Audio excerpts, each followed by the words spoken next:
Hello guys, welcome back to my channel. आज की video में हम बिजनेस मैनेजमेंट या नॉर्मल मैनेजमेंट से भी रिलेटेड काफ़ी सारे टॉपिक्स क्लियर करने वाले हैं, तो वीडियो को एंड तक देखिएगा। हमारा पहला टॉपिक है प्लानिंग, यानी कि नियोजन या फिर योजना बनाना। Planning is the process of deciding in advance what is to be done, when, how and by whom to achieve organisational goals.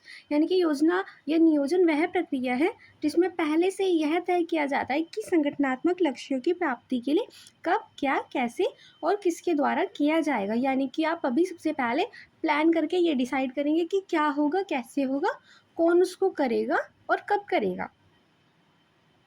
अब कुंटज एंड ओडोनेल ने इसकी डेफिनेशन दी है, planning is deciding in advance what to do, how to do it, when to do it and who is to do it. यानी कि योजना पहले से यह तय करना है कि क्या करना है, कैसे करना है, कब करना है और किसके द्वारा करना है। अब इसकी विशेषताएं यानी कि कैरेक्टरिस्टिक्स क्या है, गोल ओरिएंटेड, लक्ष्य उन्मुख, क्योंकि जो भी आप अपनी प्लानिंग करेंगे वो आपके उद्देश्य या फिर गोल के अकॉर्डिंग ही होगी। उसके बाद प्राइमरी फंक्शन ऑफ मैनेजमेंट, यानी कि प्राथमिक कार्य है, क्योंकि अगर आपने किसी चीज़ की प्लानिंग ही नहीं की है तो आप उससे रिलेटेड कोई और कार्य नहीं कर सकते, और अगर आप कर रहे हैं तो वो सही वे में जा रहा है आपको पता ही नहीं चलेगा, क्योंकि आपने ऑलरेडी कुछ देखा हुआ नहीं है। उसके बाद फ्यूचर ओरिएंटेड, क्योंकि ये भविष्य से रिलेटेड है, क्योंकि आप पहले प्लान करेंगे उसके बाद वे सब कार्य आप उस वे में करेंगे। उसके बाद कंटिन्यूअस प्रोसेस, यानी कि सतत प्रक्रिया, क्योंकि अगर आपने एक बार पहले प्लानिंग कर ली है, ये नहीं कि आपको आगे के प्रोसेस में प्लानिंग नहीं करनी है। जैसे जैसे आप छोटे छोटे स्टेप्स लेते जाएंगे उसी अकॉर्डिंग आप प्लानिंग करते जाएंगे। और उसके बाद इन्वॉल्व डिसीजन मेकिंग्स, क्योंकि अगर आप कोई चीज़ प्लान कर रहे हैं तो आप उसमें निर्णय भी ले रहे हैं। आपके पास काफ़ी सारे ऑप्शन है कि आप किस कार्य को किस व्यक्ति के द्वारा करवा सकते हैं, या फिर किस वे में करवा सकते हैं, या फिर कितनी, अगर आपको यूनिट्स बनवानी है तो आप कितनी बनवा सकते हैं। तो आप में इस जो प्लानिंग है उसके अंदर निर्णय लेने की प्रक्रिया भी शामिल होती है। अब इसके बाद इसके प्रोसेस क्या है, सबसे पहले क्या करते हैं हम इसके चरण में, और सबसे पहले हम करते हैं अपने उद्देश्यों का निर्धारण, यानी कि सेटिंग ऑब्जेक्टिव्स। यानी कि आपका ऑब्जेक्टिव क्या है, आपका उद्देश्य क्या है, जिस अकॉर्डिंग आप ये प्लानिंग पूरी अपनी योजना बना रहे हैं। उसके बाद डेवलपिंग प्लानिंग प्रेमिसेस, यानी कि योजना के आधार तय करना कि क्या आपका बेस है, किस आधार पर आप ये योजना अपनी तैयार करें। उसके बाद फिर आपकी जो उद्देश्य है उसको पूरा करने के लिए आपके पास क्या क्या ऑप्शन है, क्या क्या आपके पास विकल्प है, आप उन सब की पहचान करेंगे।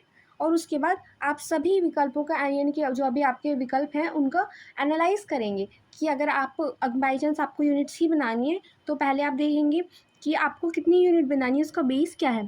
फिर उसके बाद आप आइडेंटिफाई करेंगे कि आप किस आप मशीन से या फिर मैन वर्क से या फिर दोनों को मिलाकर आप किस वे में अपनी यूनिट्स बनवा सकते हैं। फिर आप देखेंगे, आप मूल्यांकन करेंगे कि किससे आप पहले बनवा सकते हैं और सही कॉस्ट पे। अगर आप सिर्फ मशीनें यूज़ कर रहे हैं तब क्या कॉस्ट आ रही है और कितना टाइम लग रहा है, अगर मैन पावर भी यूज़ कर रहे हैं तब कितनी कॉस्ट आ रही है और कितना टाइम लग रहा है, अगर दोनों को साथ में यूज़ करें तब कितनी आपकी ओवरऑल कॉस्ट और टाइम लग रहा है। उसके बाद आप अब आपका जो बेस्ट विकल्प है उसका चयन करेंगे, या फिर आपका जो भी प्रॉब्लम है उस अकॉर्डिंग आपके पास जो भी बेस्ट विकल्प है आप उसका चयन करेंगे, और फिर उसको अपनी योजना को क्रियान्वित करेंगे। यानी कि जो आपने विकल्प अपना सिलेक्ट किया है, आपका अल्टरनेटिव बेस्ट वन, उसको आप अपने प्लान में ऐड करेंगे और उस अकॉर्डिंग उसको क्रियान्वयन करेंगे, उस अकॉर्डिंग आप काम शुरू करेंगे। और फिर आप फॉलो अप एंड कंट्रोल करेंगे, यानी कि जो आपने अपनी प्लानिंग बनाई है क्या ये उसी तरह से हो रहा है, और जहाँ पर कुछ आपको गड़बड़ लग रही है, जहाँ पर वो अलग जा रहा है, विचलन हो रहा है, वहाँ पर आप उसको कंट्रोल करने की कोशिश करेंगे। इसके बाद आता है टाइप्स ऑफ प्लानिंग। अब सबसे पहले आती है हमारी रणनीतिक योजना, यानी कि स्ट्रेटेजिक प्लानिंग। अब इसमें होता है दीर्घकालीन योजना से कि आपकी स्ट्रेटेजी, यानी कि आपके चारों ओर जो वातावरण है उस अकॉर्डिंग आप अपनी स्ट्रेटेजी या रणनीति कैसे बनाते हैं। उसके बाद टैक्टिकल प्लानिंग, यानी कि युक्तिपूर्ण योजना। Medium term plans implemented by middle level management, यानी कि जो हमारी स्ट्रेटेजी है वो करते हैं हमारे टॉप मैनेजमेंट, और जो हमारी टैक्टिकल प्लानिंग है वो करते हैं हमारे मिडिल लेवल की मैनेजमेंट। उसके बाद ऑपरेशनल, यानी कि जो छोटे छोटे डेली बेसिस के कार्य हैं, परिचालन योजना हमारी, वो कि आज क्या काम होगा, कल कितना काम होगा, वो सबसे निचले स्तर के प्रबंधक करते हैं। उसके बाद आते हैं हमारे क्राइटेरिया ऑफ इफेक्टिव प्लानिंग, यानी कि इफेक्टिव प्लानिंग अगर हमें करनी है तो उसके लिए क्या क्या चीज़ें होनी आवश्यक है। क्लैरिफाई ऑफ ऑब्जेक्टिव, क्योंकि अगर आपका ऑब्जेक्टिव ही आपके पास क्लियर नहीं है तो आप किस अकॉर्डिंग प्लानिंग करेंगे? आपका ऑब्जेक्टिव क्लियर होना चाहिए। उसके बाद फ्लेक्सिबिलिटी कि अगर आपके योजना में, आपके काम में कुछ चेंज आता है तो आप अपनी प्लानिंग को चेंज कर सकें, उसमें लचीलापन भी होना चाहिए। उसके बाद एक्यूरेसी ऑफ डेटा, यानी कि जो भी आपके आंकड़े हैं, जो भी आपके पास डेटा है वो सही होना चाहिए। उसके बाद प्रॉपर कोऑर्डिनेशन कि अगर आप बहुत सारे यूनिट्स बना रहे हैं या फिर आपके बहुत सारे डिपार्टमेंट्स हैं, हर वे में आपको कोऑर्डिनेशन बनाए रखना है या फिर आपको बहुत सारी क्रियाएं ही करनी है, तो भी आपको उनके अंदर एक उचित समन्वय बनाना है, बैलेंस बनाना है, ताकि सभी काम ठीक से हों। और उसके बाद प्रैक्टिकलिटी, यानी कि आपने जो प्लानिंग बनाई है वो आप रियल लाइफ में कर ही नहीं सकते, कि आपने एक आदमी अपने पर, आपके जो मैन वर्क है उनके लिए आपने 12 घंटे का काम या 13 घंटे का काम लगाया हुआ है, बट ये प्रैक्टिकल नहीं है। तो आपकी जो प्लानिंग है वो व्यवहारिक यानी कि प्रैक्टिकल भी होना चाहिए, जो रियल लाइफ में आप इजीली कर सकें। उसके बाद आता है हमारा नेक्स्ट टॉपिक, डिसीजन मेकिंग, यानी कि निर्णय लेना या फिर निर्णयन प्रक्रिया। Decision making is the process of selecting the best alternative from various available choice to solve a problem और अचीव गोल्स, यानी कि निर्णय लेना वह प्रक्रिया है जिसमें किसी समस्या को हल करने या लक्ष्य प्राप्त करने के लिए विभिन्न विकल्पों में से सर्वोत्तम विकल्प का चयन किया जाता है। यानी कि जो भी आपका बेस्ट ऑप्शन है आप उसको चूज करें, यही डिसीजन मेकिंग कहलाता है, और ये प्लानिंग के अंतर्गत ही इंक्लूड होता है। उसके बाद इसकी डेफिनेशन दी है जॉर्ज और टेरी ने। Decision making is the selection based on some criteria from two or more possible alternatives, यानी कि निर्णय लेना दो या अधिक विकल्पों में से कुछ मानदंडों के आधार पर चयन करना है। यानी कि जो आपके मानदंड क्राइटेरिया हैं आप उस आधार पर दो या फिर अधिक, या फिर आपके पास जितने भी विकल्प हैं आप उनमें से बेस्ट का चयन कर रहे हैं। अब इसके बाद इसका प्रोसेस क्या है? सबसे पहले आपकी क्या प्रॉब्लम है जिसके लिए आपको डिसीजन लेना है, आप उसकी पहचान करेंगे। फिर उसके बाद आप उसको एनालाइज करेंगे कि कहाँ पर आप क्या कर सकते हैं। उसके बाद जो आपके ऑप्शंस हैं कि आप किस तरह से उसका सॉल्यूशन जो निकाल सकते हैं, उस सभी को चूज़ करेंगे। उसके बाद हम उसमें यहीं जैसे पहले हमने निर्णय में किया था, प्लानिंग में अपने ऑप्शंस का मूल्यांकन करेंगे और बेस्ट वन को चूज़ करेंगे। और उसके बाद जो आपने डिसीजन लिया है, जो आपने ऑप्शन अपना चूज़ किया है, आप उसको इम्प्लीमेंट करेंगे, यानी कि उसको लागू करेंगे। और फिर आप देखेंगे कि आपने जो अपनी प्लानिंग की है, अपना डिसीजन लिया है, क्या वो उसी वे में काम कर रहा है। अब टाइप्स ऑफ डिसीजन मेकिंग्स में आता है हमारा प्रोग्राम डिसीजन, यानी कि नियोजित निर्णय। अब ये क्या होते हैं? ये नियमित और दोहराए जाने वाले निर्णय होते हैं, यानी कि जो आपको रेगुलर बेसिस पे हो रहे हैं। जैसे रूटीन है आपका कि आप अगर आपको इतनी यूनिट्स बनानी है, हमने फिक्स किया हुआ है कि एवरी एम्प्लॉय हर वीक में या फिर हर मंथ के लिए आपका कि डेली के बेस पे इतना टास्क है वो। अब नॉन प्रोग्रामिंग में क्या है, जो एकदम से आपको कोई नया काम करना पड़ रहा है, जो ऑलरेडी हमें नहीं बताया गया है, जो ऑलरेडी हमारे डेली रूटीन में नहीं आता। उसके बाद आता है स्ट्रेटेजिक डिसीजंस, यानी कि रणनीतिक निर्णय, concern long term policies and future plans, यानी कि दीर्घकालीन नीति और योजनाओं से जुड़े होते हैं। जो आपने अपनी स्ट्रेटेजिक प्लानिंग की है उस अकॉर्डिंग आपने जो स्ट्रेटेजी डिसीजन लिए हैं वही ये कहलाते हैं। इसके बाद आते हैं हमारे टैक्टिकल डिसीजंस, यानी कि युक्तिपूर्ण निर्णय, focus on implementation of strategies, यानी कि रणनीतियों के कार्यान्वयन पर केंद्रित होते हैं। यानी कि जो आपने रणनीति अपनी बनाई है उस अकॉर्डिंग उसको क्रियान्वयन करने के लिए क्या क्या आपको युक्तियाँ बनानी पड़ेंगी कि जो जिस वे में आप अपनी स्ट्रेटजी को बेटर बना पाएँ, उसके लिए ये निर्णय लिए जाते हैं। अब इसके बाद डिसीजन मेकिंग यानी कि निर्णय लेने का महत्व क्या है? अब इसमें क्या होता है? सबसे पहला है हेल्प्स इन गोल अचीवमेंट, यानी कि जो आपके लक्ष्य उनकी प्राप्ति में सहायता करता है, क्योंकि आप क्या कर रहे हैं? बेस्ट ऑप्शन चूज़ कर रहे हैं, उस अकॉर्डिंग आप उसको अपना प्रोग्राम में डाल रहे हैं और आप अपनी कार्य कर रहे हैं। उसके बाद इन्हेंस मैनेजरियल इफिशियंसी, यानी कि प्रबंधन की दक्षता को बढ़ाता है, क्योंकि अगर आप बेस्ट ऑप्शन चूज़ करेंगे तो इससे क्या होगा? लोगों को पता चलेगा कि आप जो मैनेजर आपका वर्क कर रहे हैं वो बेटर काम कर रहे हैं, अच्छा काम कर रहे हैं, और इससे उनकी इफिशियंसी बढ़ेगी। उसके बाद आता है प्रमोट प्रॉब्लम सॉल्विंग, यानी कि क्योंकि डिसीजन मेकिंग में हम क्या करें? अपनी समस्या की पहचान करके उसको सॉल्व करने पर ध्यान देते हैं, तो यहाँ पे समस्या समाधान को बढ़ावा मिलता है। और उसके बाद aids in planning and control, यानी कि योजना और नियंत्रण में सहायता करते हैं, क्योंकि योजना में भी आपको डिसीजन मेकिंग का कार्य करना है और कंट्रोल में भी आपको डिसीजन मेकिंग का कार्य करना है, तो ये इन दोनों में सहायता करता है। उसके बाद आता है इनकरेज इनोवेशन, यानी कि नवाचार को प्रोत्साहित करता है। अब जैसे हमने एग्जांपल लिया था कि हमारे पास 3 ऑप्शन हो सकते हैं कि अगर हम मशीन से कार्य कराएँ, हम ह्यूमन रिसोर्स से अपनी कार्य कराएँ या दोनों से मिलके कार्य कराएँ। हमारा जो पहले से चलता हुआ आ रहा है, वो आ रहा है हम ह्यूमन मैन पावर से ज़्यादा काम कराते हैं, और अगर अब फिर उसके बाद हमने एडवांसमेंट हो गए, थोड़े मशीनें बनाई हैं, अब मशीन से काम चल रहा है। पर अगर हम उन दोनों को प्रॉपर वे में कंबाइन कर रहे हैं, तो उससे क्या होगी? इनोवेशन होगा और बेटर वर्क हम कर पाएँगे।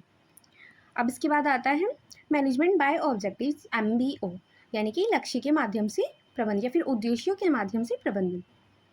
MBO is a participative goal setting approach where managers and subordinates jointly set objectives and evaluate performance। यानी कि MBO एक सहभागी लक्ष्य निर्धारण प्रणाली है जिसमें प्रबंधक और अधीनस्थ मिलकर लक्ष्य तय करते हैं और प्रदर्शन का मूल्यांकन करते हैं। यानी कि आप जो आपके जो मैनेजर हैं और जो आपके साथ अधीनस्थ हैं वो सब मिलकर लक्ष्य तय करते हैं कि किसका क्या काम क्या ऑब्जेक्टिव है, क्या उनका उद्देश्य है, और फिर आपने उस अकॉर्डिंग क्या इसकी अपनी परफॉर्मेंस दी है उसको हम इवेल्युएट करते हैं। यानी कि एक तरह से ये क्या होता है, ये आपका जो भी वैल्यूएशन भी आप इसको कह सकते हैं कि जो भी वैल्यूएशन का एक तरह से प्रकार है कि आपका जो कार्य है आप उसमें कैसी परफॉर्मेंस कर रहे हैं उसका मूल्यांकन किया जाएगा। पीटर ड्रकर ने इसकी डेफिनेशन दी है, MBO is a process whereby the objectives of an organization are agreed upon so that management and employees understand a common way forward. यानी कि MBO एक ऐसी प्रक्रिया है जिसमें संगठन के उद्देश्य सहमति से तय किए जाते हैं ताकि प्रबंधन और कर्मचारी एक साझा दिशा में कार्य कर सकें। क्योंकि जो आपके ऑब्जेक्टिव हैं, अगर आप सिर्फ टॉप मैनेजमेंट कर रहा है, हो सकता है कि जो उसके कर्मचारी हैं वो उस उद्देश्य को कर ना पाए, उनके लिए वो ज़्यादा हार्ड हो या फिर वो उससे बेटर काम कर सके। पर अगर वो उनके साथ मिलकर उनके ऑब्जेक्टिव्स तय करेगा तो उससे उनका वर्क लेवल मेंटेन हो पाएगा। अब इसकी विशेषताएं क्या है? पार्टिसिपेटिव गोल सेटिंग, यानी कि आप इसमें सहभागिता है किसकी भी, प्रबंधन भी है और कर्मचारी भी है, यानी कि मैनेजर और एम्प्लॉय दोनों हैं। उसके बाद फोकस ऑन मेजरेबल रिजल्ट्स, यानी कि मापनीय परिणामों पर जोर। यानी कि आप जो मैनेजमेंट है वो हमारे ऑब्जेक्टिव से हो रहा है, यानी कि जो आपके उद्देश्य हैं वो फिक्स है। अब आपने उनको पूरा किया है या नहीं किया, या फिर आपको जो कितने समय में करना था वो उस तरह से हुआ है या नहीं, तो इसमें इनको हम मेज़र कर सकते हैं। उसके बाद कंटिन्यूअस मॉनिटरिंग एंड फीडबैक, यानी कि निरंतर निगरानी और प्रतिक्रिया, क्योंकि आपका उद्देश्य फिक्स है, आपको किस तरह से करना है वो भी आपको एक्सप्लेन है, तो यहाँ पे हम जो निरंतर निगरानी कर सकते हैं। और अगर आप उतनी देर में नहीं कर पा रहे हैं या फिर अपने ऑब्जेक्टिव्स को पूरा नहीं कर पाने, तो आप उसको के जो मैनेजर है वो आपको या फिर जो भी आपके हायर अथॉरिटी है वो आपको प्रतिक्रिया उस पर दे सकती है। उसके बाद इन्हांस मोटिवेशन एंड कमिटमेंट, प्रेरणा और प्रतिबद्धता को बढ़ावा देता है, क्योंकि अगर आप अपना ऑब्जेक्टिव, आपका जो उद्देश्य है, गोल है, वो आप उसको पूरा कर रहे हैं, आपका टारगेट, तो उससे क्या होगी, आपको मोटिवेशन मिलेगी और आपके अंदर एक कमिटमेंट आएगी कि हाँ मैं इससे भी बेटर काम कर सकता हूँ। उसके बाद align personal and organization goals, यानी कि व्यक्तिगत और संगठनात्मक लक्ष्यों का समन्वय करता है, क्योंकि इसमें क्या होता है, आपके गोल्स बिल्कुल क्लियर रहते हैं, इससे आप अपने व्यक्तिगत और संगठनात्मक लक्ष्यों को बैलेंस कर सकते हैं। इसके बाद आता है हमारा ऑर्गेनाइजेशन, यानी कि संगठन। Organization is the process of arranging people and resources systematically to achieve organizational objective efficiency, यानी कि संगठन वह प्रक्रिया है जिसमें लोगों और संसाधनों को व्यवस्थित तरीके से संगठनात्मक लक्ष्यों की प्राप्ति के लिए व्यवस्थित किया जाता है। यानी कि हम क्या कर रहे हैं, जो हमारे ह्यूमन रिसोर्स है और जो हमारे नॉर्मल रिसोर्स हैं, हम उनको बैलेंस कर रहे हैं ताकि हम अपने लक्ष्यों को प्राप्त कर सकें। इसकी डेफिनेशन दी है लुइस एल एनएल ने, organization is the process of identifying and grouping the work to be perform and assigning responsibility and authority, यानी कि संगठन कार्य की पहचान करने, उसे समूहों में बांटने तथा उत्तरदायित्व और अधिकार सौंपने की क्रिया है। यानी कि सबसे पहले हम क्या करें, किसको क्या काम कर रहे हैं उसकी पहचान कर रहे हैं, फिर जो सेम काम है या फिर सेम ग्रुप से रिलेटेड है हम उनको समूहों में बांट रहे हैं, फिर जो उनके उत्तरदायित्व हैं और उनके अधिकार, यानी कि उनको क्या काम करना है और उनके क्या क्या राइट्स हैं, हम उसको उस अकॉर्डिंग उनको सौंपते हैं कि उनको किस काम करने के लिए कितनी अधिकारों की आवश्यकता होगी। अब इसका नेचर क्या है, गोल ओरिएंटेड, यानी कि लक्ष्य उन्मुख। आप मैनेजमेंट से रिलेटेड कोई भी काम करते हैं वो हमारा गोल ओरिएंटेड होता है। उसके बाद आता है हमारा सिस्टमैटिक अरेंजमेंट, यानी कि व्यवस्थित संरचना, क्योंकि हम इसमें क्या कर रहे हैं, व्यवस्था कर रहे हैं अपने मानव संसाधन और हमारे जो वैसे उपलब्ध संसाधन हैं उनको बैलेंस बनाते हैं और उनके बीच समन्वय बनाने की कोशिश करते हैं। उसके बाद रिवीजन ऑफ वर्क, कार्य का विभाजन, क्योंकि हर व्यक्ति को कार्य दिया जाता है, फिर उस अकॉर्डिंग उसको डिपार्टमेंट में अलग अलग बांट दिए जाते हैं और उसके अधिकार उत्तरदायी तय किए जाते हैं। उसके बाद कोऑर्डिनेशन ऑफ एफर्ट्स, यानी कि प्रयासों का समन्वय, क्योंकि अगर हर विभाग के लोग अपने अपने अकॉर्डिंग कार्य करेंगे तो हो सकता है आप अपने गोल को अचीव ना कर पाएँ, पर अगर वो बैलेंस वे में काम करेंगे according to higher authority and main motive उनका जो है, उस अकॉर्डिंग बेटर रिजल्ट हमें मिलेंगे। उसके बाद हिरार्किकल स्ट्रक्चर यानी कि श्रेणीबद्ध संरचना, क्योंकि यहाँ पे क्या होता है, यहाँ पे बटा रहता है कि कौन एम्प्लॉय है, कौन उसका फिर उससे ऊपर सुपीरियर है, कौन उससे सुपीरियर है, फिर ऐसे ऐसे करके टॉप मैनेजमेंट तक यहाँ पर एक श्रेणी बनी रहती है। अब इसके बाद आता है प्रोसेस ऑफ ऑर्गेनाइजेशन। ऑर्गेनाइजेशन का क्या प्रक्रिया है? सबसे पहले हम आइडेंटिफाई एक्टिविटीज़ यानी कि गतिविधियों की पहचान करना है, यानी कि क्या क्या कार्य हो रहा है, क्या क्या परिवर्तन हो रहा है, उस अकॉर्डिंग आप उसकी पहचान करेंगे। फिर उसके बाद ग्रुपिंग एक्टिविटीज़ यानी कि जो एक जैसी उनकी गतिविधियाँ होंगी, एक जैसे कार्य होंगे, आप उनको एक ग्रुप में समूहित कर देंगे। फिर उसके बाद असाइनिंग ड्यूटीज़ यानी कि कर्तव्यों का आवंटन कर देंगे कि किस ग्रुप वाले का क्या काम हैगा, किस व्यक्ति का क्या काम है। फिर उस अकॉर्डिंग उस काम को करने के लिए जो उनको अधिकार चाहिएंगे, जैसे किसी मशीन का यूज़ करना या फिर जो भी, उस अकॉर्डिंग आप उनको अधिकार प्रदान करेंगे। और फिर स्टेबलाइजिंग कोऑर्डिनेशन यानी कि समन्वय स्थापित करेंगे, यानी कि जो भी आपने अभी ग्रुप्स में बांटी है उन सभी ग्रुप्स के बीच एक बैलेंस बनाए रखेंगे। इसके बाद आता है सिग्निफिकेंस ऑफ ऑर्गेनाइजेशन यानी कि संगठन का महत्व। फैसिलिटीज़ स्पेशलाइजेशन यानी कि विशेषज्ञता को बढ़ावा देता है, यानी कि जो जिस काम में बेटर है आप उसको उस ग्रुप में डाल देंगे कि आपको ये काम करना है, आप इस ग्रुप में चले जाइए, आप इस काम को बेटर कर सकते हैं।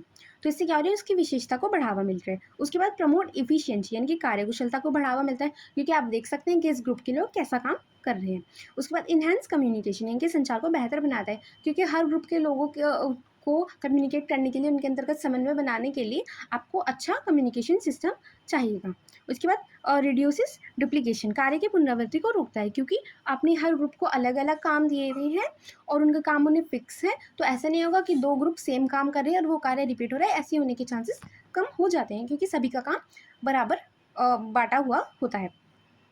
उसके बाद इम्प्रूव्स रिसोर्स यूटिलाइजेशन यानी कि संसाधनों के सदुपयोग को बढ़ाता है, क्योंकि आप अपने संसाधनों को संगठन के अंतर्गत इस तरह से बांटते हैं कि जो सभी संसाधन है उनका प्रॉपर यूज़ हो और वो खाली ना रहे। इसके बाद आते हैं टाइप्स ऑफ ऑर्गेनाइजेशन यानी कि संगठन के प्रकार। सबसे पहला आता है लाइन ऑर्गेनाइजेशन यानी कि रेखा संगठन। इसके अंतर्गत बटा होता है पहले हमारी टॉप मैनेजमेंट, फिर हमारा मिडल मैनेजमेंट, फिर हमारा लोअर मैनेजमेंट, फिर सुपीरियर और फिर हमारा एम्प्लॉय, सुपरवाइजर, सुपीरियर, आप जो भी बोल सकते हैं। उसके बाद employee. Line organization is the simplest and oldest form where authority flows directly from top to bottom, यानी कि रेखा संगठन सबसे पुराना और सरल प्रकार है जिसमें अधिकार ऊपर से नीचे की ओर प्रवाहित होते हैं, यानी कि जो हायर अथॉरिटी है उसके पास सबसे ज़्यादा अधिकार होंगे और जो सबसे बॉटम पर है उनके पास सबसे कम अधिकार होंगे। It ensures unity of command and clear responsibility, यह आदेश की एकता और स्पष्ट जिम्मेदारी सुनिश्चित करता है। अब इसके अंतर्गत क्या होता है, रेखा संगठन के अंतर्गत जो हमारा एम्प्लॉय है उसकी रिस्पॉन्सिबिलिटी होती है सुपीरियर की रिस्पॉन्सिबिलिटी होती है, और जो हमारी लो लेवल की मैनेजमेंट है उनकी, और उनकी रिस्पॉन्सिबिलिटी होती है मिडिल मैनेजमेंट से रिलेटेड, और जो मिडिल मैनेजमेंट है उसकी रिस्पॉन्सिबिलिटी होगी इन जो हमारा लोअर मैनेजमेंट है, और जो हमारा टॉप मैनेजमेंट है वो मिडिल मैनेजमेंट को रिस्पॉन्सिबिलिटी लेगा। तो हमारे इसके की फैक्टर्स यानी कि विशेषताएं या फिर मुख्य घटक क्या है? Simple structure and clear authority hierarchy, यानी कि सरल संरचना और स्पष्ट अधिकार श्रेणी होती है, क्योंकि आपको पता है कि आपको जो काम है, जो आपका अधिकार है वो किस लेवल तक है। उसके बाद unity of command is strictly followed, क्योंकि सबसे आप क्या करें, अपने सुपीरियर जो भी आपसे नेक्स्ट सुपीरियर है, अगर आप मिडिल मैनेजमेंट है तो आप टॉप मैनेजमेंट की बात सुनेंगे, अगर आप लोअर मैनेजमेंट है तो आपको एकदम से मिडिल मैनेजमेंट की बात सुनी होगी, आपको सीधा टॉप मैनेजमेंट वाले के पास नहीं जाना है। अगर आपको कुछ भी डाउट्स है आप अपने से जो भी वन स्टेप ऊपर है आप उनकी ऑर्डर्स फॉलो करेंगे। Quick decision making is possible, क्योंकि क्या कर रहे हैं, सारे डिसीजन का जो और नॉर्मल काम है टॉप मैनेजमेंट ले रहा है वो अपने लो मिडिल मैनेजमेंट को बताएगा, मिडिल मैन लो को बताएगा, तो इस तरह से निर्णय जल्दी लिए जाएंगे। उसके बाद अकाउंटेबिलिटी इज क्लियर डिफाइंड, क्योंकि जवाबदेही हमारी स्पष्ट है। फॉर स्मॉल ऑर्गेनाइजेशन, यह छोटे संगठन के लिए उपयुक्त होता है। इसके बाद आता है फंक्शनल ऑर्गेनाइजेशन यानी कि क्रियात्मक संगठन। In functional organization work is divided based on specialization and handled by expert in such function, यानी कि क्रियात्मक संगठन में कार्यों के विभाजन विशेषज्ञता के आधार पर होता है और प्रत्येक कार्य क्षेत्र विशेषज्ञ द्वारा संभाला जाता है, यानी कि जो जिस काम में बेटर है, स्पेशलाइज्ड है, उस अकॉर्डिंग उसको इसमें उनका संगठन किया जाता है, और हर जो भी आपके ग्रुप बनाए हैं आपने उन सबको एक विशेषज्ञ यानी कि एक एक्सपर्ट द्वारा हैंडल किया जाता है। अब इसके की फैक्टर्स या विशेषताएं या मुख्य घटक जो भी कह सकते हैं यहाँ देख लेते हैं। Division of work based on functions यानी कि कार्यों के आधार पर विभाजन होता है। फंक्शनल एक्सपर्टीज इंप्रूव इफिशियंसी, क्योंकि क्या होता है कार्य क्षमता बढ़ाने के लिए विशेषज्ञता का उपयोग किया जाता है, यानी कि जो जिस काम में बेटर है आप उस व्यक्ति को वो काम प्रदान कर रहे हैं। उसके बाद employees receive instruction from multiple bosses, क्योंकि यहाँ पे आपके बहुत सारे आपके हर ग्रुप के अलग अलग वो हैंगे एक्सपर्ट, तो वो आपको उस अकॉर्डिंग काम देते हैं। तो यहाँ पे कर्मचारी एक से अधिक अधिकारियों से निर्देश प्राप्त करते हैं। उसके बाद encourage specialization and skill development, यहाँ पे विशेषज्ञता और कौशल विकास को बढ़ावा दिया जाता है। उसके बाद suitable for large organization with complex operations, यानी कि यह जटिल कार्य वाले बड़े संगठन के लिए उपयुक्त होता है। यहाँ पे जटिल कार्य होंगे, अगर आप वहाँ पे आप एक्सपर्ट यूज़ करेंगे, एक्सपर्ट लोगों को वहाँ पे रखेंगे, तो उससे क्या होगा आपके लिए वो बेटर काम करेंगे। इसके बाद आता है लाइन एंड स्टाफ ऑर्गेनाइजेशन, यानी कि रेखा एवं स्टाफ संगठन। This type combines line authority with staff expertise, यानी कि यहाँ पे क्या हो रहा है आपके पास रेखा अधिकार भी है को स्टाफ विशेषज्ञता के साथ जोड़ा जाता है। लाइन मैनेजर्स मेक डिसीजंस, जो हमारे रेखा प्रबंधक हैं वो क्या करते हैं निर्णय लेते हैं। And staff provides expert advice, यानी कि और स्टाफ विशेषज्ञ सलाह देते हैं। तो यहाँ पे क्या हो रहा है हमने ऊपर वाले दोनों को जोड़ दिया है, यानी कि जो आपका फंक्शनल ऑर्गेनाइजेशन है आप उसको स्टाफ ऑर्गेनाइजेशन भी कह सकते हैं। तो यहाँ पे आपको जो रेखा अधिकार है वहाँ पे आप रेखा प्रबंधक है वो आपको काम बता रहे हैं, और जो स्टाफ के लिए आपका अलग से एक्सपर्ट रखे गए हैं वो आपको सलाह दे रहे हैं कि उस काम को आप कैसे बेटर कर सकते हैं। अब इसके की फैक्टर्स ये हैं, ये अथॉरिटी और एडवाइजरी को कॉम्बिनेशन को सपोर्ट करता है, इनके यह अधिकार और सलाह दोनों इसमें दोनों सम्मिलित होते हैं।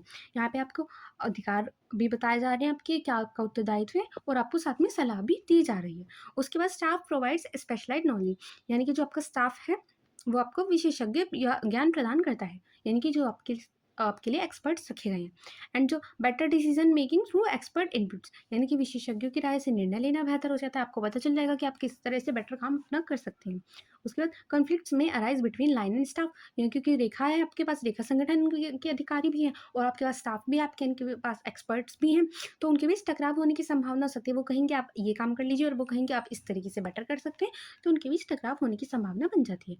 Improves organizational efficiency and manage, ये संगठन की दक्षता और संतुलन को बढ़ाता है, क्योंकि आपके पास अधिकार आपके अधिकार बनाने के लिए आपके कार्य बताने के लिए अलग लोग हैं और आप उनको कैसे बेटर कर सकते हैं आपके पास उनके लिए अलग लोग हैं, तो इससे क्या हो रहा है उनकी दक्षता और संतुलन में सुधार आता है। इसके बाद आता है कम्युनिटी ऑर्गेनाइजेशन, यानी कि समिति संगठन। In this structure decision are taken collectively by a group और committee, not by a single individual, यानी कि इसमें क्या होता है एक व्यक्ति नहीं निर्णय लेता, एक पूरा समूह निर्णय लेता है। अब इसके की फैक्टर्स देख लेते हैं। इसमें क्या हो रहा है आपका निर्णय सामूहिक रूप से ले जा रहे हैं, कलेक्टिव डिसीजन मेकिंग हो रहा है। उसके बाद एनकरेज और डेमोक्रेटिक अप्रोच, यानी कि यह लोकतांत्रिक दृष्टिकोण को बढ़ावा देता है, क्योंकि एक व्यक्ति निर्णय नहीं ले रहा है, एक समूह निर्णय ले रहा है, समूह में बहुत सारे लोग होते हैं, तो इससे क्या है एक लोकतांत्रिक दृष्टिकोण बनता है। उसके बाद reduce bias and individual domination, यानी कि पक्षपात और व्यक्तिगत वर्चस्व को कम करता है, क्योंकि आप अगर आपका डिसीजन सही है तो ये नहीं कि आप एक ही इंसान को वैल्यू देंगे सारी, या फिर अगर जैसे कि एक व्यक्ति किसी के प्रति पक्षपात है तो ज़रूरी नहीं कि पूरा ग्रुप उसके प्रति पक्षपाती हो। उसके बाद टाइम कंज्यूमिंग डिसीजन प्रोसेस, क्योंकि आपको सभी से सलाह करनी पड़ेगी, तो उसके बाद आप डिसीजन लेंगे, पूरे ग्रुप में सलाह करनी पड़ेगी, तो इस निर्णय प्रक्रिया में समय लगेगा। उसके suitable for advisory and policy level decision, यानी कि यह परामर्श और नीति स्तर के निर्णयों के लिए उपयुक्त होता है, यानी कि जहाँ पे आपको एडवाइजरी चाहिएगी, यहाँ पे आपको नीति स्तर के निर्णय लेने हैं, उसके लिए बेटर है। उसके बाद आता है अथॉरिटी एंड रिस्पॉन्सिबिलिटी रिलेशनशिप, यानी कि अधिकार और उत्तरदायित्व के संबंध। Authority is the right to make decisions and give orders, यानी कि अथॉरिटी क्या है अधिकार क्या है निर्णय लेने और आदेश देने का अधिकार है। अधिकार खुद से एक अधिकार है कि आप क्या निर्णय ले सकते हैं, क्या क्या आपके पास राइट्स हैं। while responsibility is the obligation to carry out assigned tasks, यानी कि जबकि उत्तरदायित्व सौंपे गए कार्यों को पूरा करने की जिम्मेदारी होता है। यानी कि अधिकार क्या है आपका कि आप किस चीज़ को यूज़ कर सकते हैं, किस चीज़ को नहीं यूज़ कर सकते, पर आपको अधिकार किस लिए दिए जाते हैं ताकि आप अपने उत्तरदायित्व को पूरा कर सकें। हेनरी फेरल ने इसकी डेफिनेशन दी है, authority and responsibility must go hand in hand, यानी कि अधिकार और उत्तरदायित्व एक साथ चलते हैं। अब इसके बाद आता है हमारा सेंट्रलाइजेशन एंड डिसेंट्रलाइजेशन, यानी कि केंद्रीकरण और विकेंद्रीकरण। Centralization mean concentration of decision making power at top level, यानी कि केंद्रीकरण का अर्थ है निर्णय लेने की शक्ति का स्तर शीर्ष स्तर पर केंद्रीकरण, यानी कि जो भी निर्णय का काम है वो सिर्फ टॉप मैनेजमेंट का काम होगा। While decentralization is distribution of power to lower level, यानी कि आपने हर लेवल पर थोड़ी थोड़े आपके पास जो कम लेवल वाले लोग हैं आपने उनको कम अधिकार दे दिए, और जो जैसे जैसे उनका स्तर बढ़ता जा रहा है आपने उनको उनके अधिकार भी धीरे धीरे बढ़ाते जा सकते हैं। यानी कि ये नहीं है कि डिसीजन सिर्फ टॉप मैनेजमेंट लेगा डिसेंट्रलाइजेशन में, यानी कि विकेंद्रीकरण में जो भी उनके अंतर्गत एरिया के अंतर्गत आते हैं, उनके क्षेत्र के अंतर्गत आता है मैनेजमेंट के, वो उस अकॉर्डिंग डिसीजन ले सकते हैं। अब इसके बाद इनके डिफरेंस हाइलाइट्स क्या हैं? सेंट्रलाइजेशन इन्फ्योर्स इन यूनिफॉर्मिटी, यानी कि केंद्रीकरण एक रूपता सुनिश्चित करता है क्योंकि डिसीजन क्या हो रहा है, एक इंसान द्वारा लिया जा रहा है। और डिसेंट्रलाइजेशन में क्या होता है? फ्लेक्सिबिलिटी आती है, यानी कि लचीलापन, क्योंकि आप हर लेवल पर आपको, यानी कि आपको अगर छोटा सा निर्णय भी लेना है तो आपको टॉप मैनेजमेंट पर जाना पड़ेगा पूछने के लिए। आप अपनी अकॉर्डिंग भी, अगर वो आपके एरिया के अंतर्गत आता है तो आप उस अकॉर्डिंग डिसीजन ले सकते हैं। अब ये जो सेंट्रलाइजेशन अलाउज क्विक कंट्रोल, क्योंकि इसमें क्या हो रहा है, आप एकदम से निर्णय ले सकते हैं क्योंकि आगे सिर्फ एक ही व्यक्ति को निर्णय लेना है तो वो अपने अकॉर्डिंग निर्णय ले सकता है। पर जो डिसेंट्रलाइजेशन है वो अलाउ क्विक डिसीजंस, तो यहाँ पे आप जल्दी निर्णय ले सकते हैं, और केंद्रीकरण में आप क्विकली कंट्रोल कर सकते हैं क्योंकि आप जो भी काम होगा वो टॉप मैनेजमेंट के थ्रू होगा। और यहाँ पे विकेंद्रीकरण में आप अपने एरिया के अकॉर्डिंग, अपने जो भी आपके अंतर्गत आता है उसके अकॉर्डिंग आप अपने डिसीजन ले सकते हैं, तो इससे जहाँ पे जल्दी निर्णय आएगा वहाँ पे जल्दी कंट्रोल हो पाएगा। अब इसके बाद आता है डिपार्टमेंटेशन, यानी कि विभागीकरण। Departmentation is the process of dividing an organisation into specialised units for efficiency management, यानी कि विभागीकरण एक संगठन को विशेषीकृत इकाइयों में विभाजित करने की प्रक्रिया है जिसमें प्रबंधन कुशल बन सके। यानी कि आप क्या कर रहे हैं, आपने एक बना दिया आपका परचेज डिपार्टमेंट, एक आपका सेल्स डिपार्टमेंट बना दिया। जो भी व्यक्ति एक वर्क से रिलेटेड स्पेशलिटी रखते हैं आपने उनको एक एक डिपार्टमेंट में डिवाइड कर दिया। इसकी डेफिनेशन दी है विलियम न्यूमैन ने। Departmentation is a means of dividing and grouping activities of an enterprise, यानी कि विभागीकरण एक संस्था की गतिविधियों को विभाजित और समूहित करने का तरीका है। विभाजित इसलिए क्योंकि आपने एक बहुत बड़े जो ग्रुप है एक्टिविटीज़ का उनको छोटे छोटे ग्रुप्स में विभाजित किया है, और समूहित इसलिए क्योंकि आपने जो सेम काम है उन सबको एक ग्रुप में अपना इकट्ठा किया है। अब टाइप्स ऑफ डिपार्टमेंटेशन, यानी कि फंक्शनल, यानी कि जहाँ पर आप कार्यों के आधार पर विभागीकरण कर रहे हैं। जैसे कि ये हो सकता है सेल्स के आधार पर, फाइनेंस और उत्पाद के आधार पर आपने अलग अलग अपने डिपार्टमेंट बना दिए हैं।